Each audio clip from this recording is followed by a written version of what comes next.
Et puisqu'on parle de la tenue d'un conseil des ministres demain, intéressons-nous à présent aux multiples nominations survenues ces derniers temps qui font réagir de nombreux compatriotes. D'ailleurs, nos reporters sont allés à leur rencontre. Cabrel Guilhem-Lemami et Pierre Claver et Labiogué. Voici quelques réactions. Je partage tout à fait le point de vue de nombreux compatriotes. Les ramener, c'est comme en fait marquer un pas d'arrêt au point qu'on se demande est-ce que réellement c'était véritablement un coup de libération ou simplement un changement de la tête.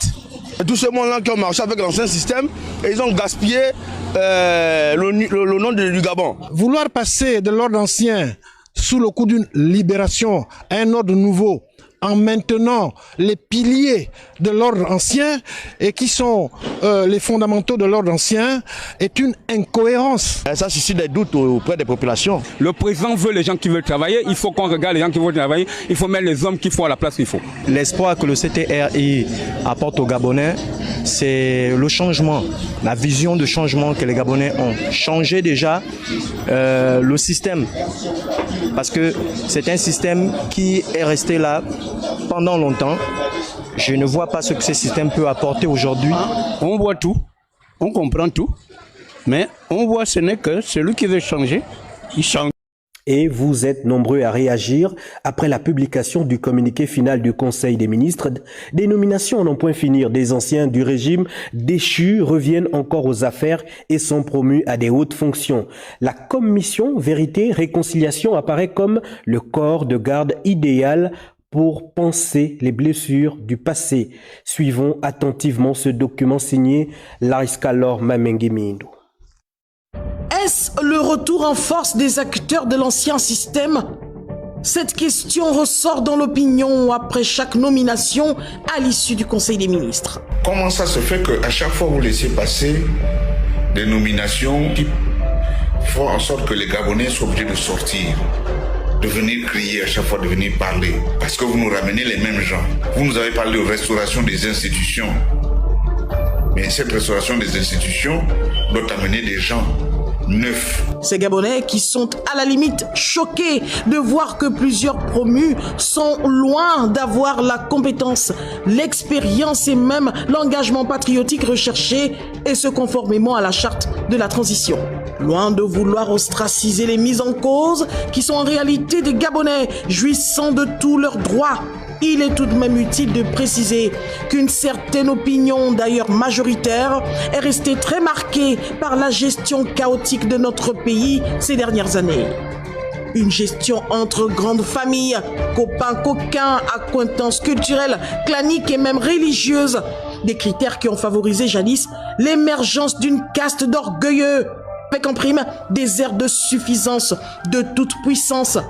Ces roitelets qui avaient pris le malin plaisir de pourrir la vie à ceux qui osaient avoir un discours franc, ceux qui avaient le courage de leur tenir tête pour l'honneur et la dignité humaine. Un passé sombre dans les plaies sont encore béantes. D'où la proposition par plusieurs observateurs d'une commission Vérité et Réconciliation qui devra permettre aux Gabonais de percer les ventres. Autrement dit, d'établir au préalable la responsabilité de chacun dans la fragilisation du tissu social, la crise de confiance entre population et dirigeants, les règlements de compte qui ont détruit des carrières, des vies entières.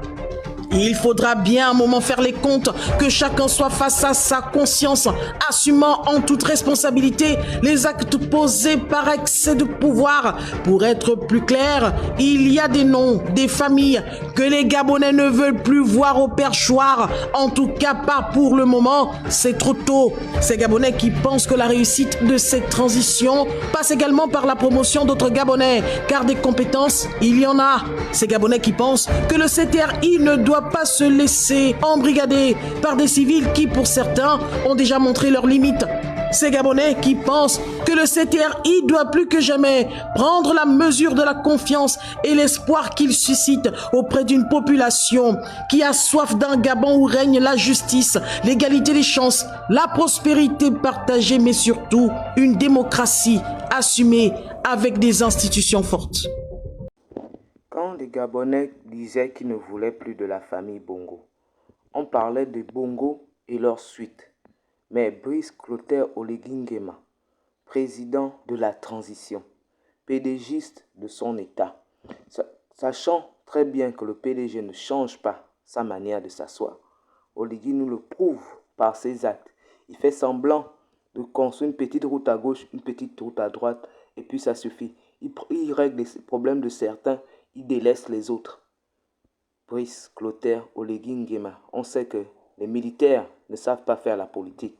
Mais appuie-toi sur les gens qui connaissent la politique, sur la population qui a des besoins qu'ils font ressentir sur Internet.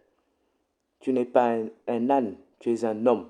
Et un homme, un militaire de surcroît. Donc, porte le drapeau dignement. Ne le porte pas avec le PDG. Ne le porte pas avec des mauvaises habitudes. Ne le porte pas comme un enfant. Tu es un homme.